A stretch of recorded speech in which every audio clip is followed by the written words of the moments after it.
Hi hello ನಮಸ್ಕಾರ ಸ್ನೇಹಿತರೆ, welcome back to our YouTube channel.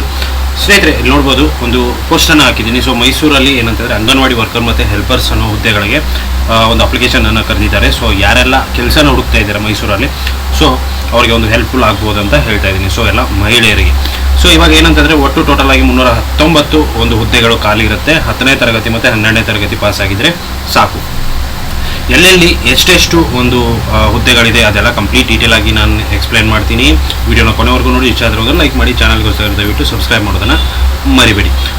ನೋಡ್ಬೋದು 319 ಹುದ್ದೆಗಳು ಖಾಲಿ ಇರುತ್ತೆ. ಹುದ್ದೆಗಳ ಹೆಸರೇನಪ್ಪ ಅಂತಂದರೆ ಅಂಗನವಾಡಿ ವರ್ಕರ್ ಮತ್ತು ಅಂಗನವಾಡಿ ಹೆಲ್ಪರ್. ವಯೋಮಿತಿ ಏನಾಗಿರಬೇಕಪ್ಪ ಅಂತಂದರೆ 19 ವರ್ಷ ಮಿನಿಮಮ್ ಇರಬೇಕು, 35 ವರ್ಷ ಮ್ಯಾಕ್ಸಿಮಮ್ ಇರುತ್ತೆ. ವಯೋಮಿತಿ ಸಡಿಲಿಕೆ ಕೂಡ ಇರುತ್ತೆ. ಒಂದು ರೂಲ್ಸ್ ಆ್ಯಂಡ್ ರೆಗ್ಯುಲೇಷನ್ ಪ್ರಕಾರ ವಯೋಮಿತಿ ಸಡಿಲಿಕೆ ಇರುತ್ತೆ. ಸೊ ಅರ್ಜಿ ಶುಲ್ಕ ಏನಿರುತ್ತಪ್ಪ ಅಂತಂದರೆ ಯಾವುದೇ ರೀತಿ ಅರ್ಜಿ ಶುಲ್ಕನ ಅವರು ತೋರಿಸಿಲ್ಲ. ಬಟ್ ಏನಂತಂದರೆ ಒಂದು ನೋಟಿಫಿಕೇಷನ್ನ ಕರೆಕ್ಟಾಗಿ ನೋಡಿ, ಅದರಲ್ಲೂ ಕೂಡ ಯಾವುದೇ ರೀತಿಯಾದ ಒಂದು ಅರ್ಜಿ ಶುಲ್ಕ ಕೊಟ್ಟಿಲ್ಲ. ಸೊ ನೀವು ಆನ್ಲೈನಲ್ಲಿ ಅಪ್ಲೈ ಮಾಡ್ಬೋದು. ಸೊ ಶೈಕ್ಷಣಿಕ ವಿದ್ಯಾರ್ಥಿ ಏನಾಗಿರಬೇಕಪ್ಪ ಅಂತಂದರೆ 10ನೇ ತರಗತಿ ಮತ್ತು 12ನೇ ತರಗತಿ ಆಗಿರಬೇಕು. ಅರ್ಜಿಯನ್ನು ನೀವು ಆನ್ಲೈನ್ ಮೂಲಕ ಸಲ್ಲಿಸಬೇಕಾಗತ್ತೆ. ಸೊ ಯಾವ ಥರ ಸಲ್ಲಿಸೋದು ಅನ್ನೋದು ಕೂಡ ನಾನು ನಿಮಗೆ ಎಕ್ಸ್ಪ್ಲೈನ್ ಮಾಡ್ತೀನಿ. ಸೊ ಅರ್ಜಿಯನ್ನು ಸಲ್ಲಿಸೋಕ್ಕೂ ಮುಂಚೆ ಕೆಲವೊಂದು ಪಾಯಿಂಟ್ಸ್ಗಳನ್ನು ನಾನು ಇಲ್ಲಿ ಕೊಟ್ಟಿದ್ದೀನಿ. ಸಂಪೂರ್ಣವಾಗಿ ಓದಿ, ಲಿಂಕ್ಗಳು ನಿಮಗೆ ಡಿಸ್ಕ್ರಿಪ್ಷನಲ್ಲಿ ಸಿಗುತ್ತೆ.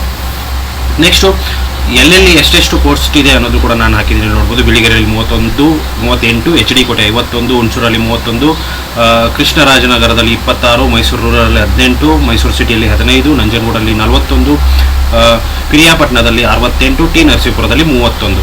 ಸೊ ಈ ರೀತಿ ಒಂದು ಬೇರೆ ಬೇರೆ ಒಂದು ಇದಕ್ಕೆ ಬೇರೆ ಬೇರೆ ಒಂದು ಹುದ್ದೆಗಳು ಇರುತ್ತೆ. ನೆಕ್ಸ್ಟು ಆಯ್ಕೆಯನ್ನು ಯಾವ ಥರ ಮಾಡ್ತಾರೆ ಅಂತಂದರೆ ಮೆರಿಟ್ ಲಿಸ್ಟ್ ಮುಖಾಂತರ, ಅಂದರೆ ನೀವು ಎಷ್ಟು ಪರ್ಸೆಂಟೇಜ್ ಆಗಿರುತ್ತೆ ಅದ್ರ ಮೇಲೆ ನಿಮ್ಮ ಒಂದು ಸೆಲೆಕ್ಷನನ್ನು ಮಾಡ್ತಾರೆ. ನೆಕ್ಸ್ಟು ವೇತನ ಏನಿರಬೇಕಪ್ಪ ಅಂತಂದರೆ ವೇತನ ಶ್ರೇಣಿ ನಿಮಗೆ ಯಾವುದು ಇಲ್ಲಿ ಅವರ ಒಂದು ಇಲಾಖೆಯ ನಿಯಮ ಏನಿರುತ್ತೆ ಅದ್ರ ಪ್ರಕಾರ ವೇತನ ನೀಡ್ತಾರೆ. ಸೊ ಅಪ್ಲಿಕೇಶನ್ ಶುರುವಾಗಿದ್ದು 16ನೇ ತಾರೀಕು. ನೆಕ್ಸ್ಟು ಅಪ್ಲಿಕೇಶನ್ ಲಾಸ್ಟ್ ಡೇಟ್ ಯಾವುದಪ್ಪ ಅಂತಂದರೆ 15/6 ಲಾಸ್ಟ್ ಡೇಟ್ ಇರುತ್ತೆ. ಸೊ ಅರ್ಜಿಯನ್ನು ಸಲ್ಲಿಸಬೇಕಂದ್ರೆ ಇಲ್ಲಿ ನಿಮಗೆ ಲಿಂಕ್ ಇದೆ. ಸೊ ಇಲ್ಲಿ ಲಿಂಕ್ ಮುಖಾಂತರ ನೀವು ಅರ್ಜಿಯನ್ನು ಸಲ್ಲಿಸ್ಬೋದು. ಅವರ ನೋಟಿಫಿಕೇಶನ್ ಲಿಂಕ್ ಕೂಡ ಇದೆ. ಅವರೊಂದು ವೆಬ್ಸೈಟ್ ಕೂಡ ಇಲ್ಲಿ ನಿಮಗೆ ಲಿಂಕ್ ಸಿಗುತ್ತೆ.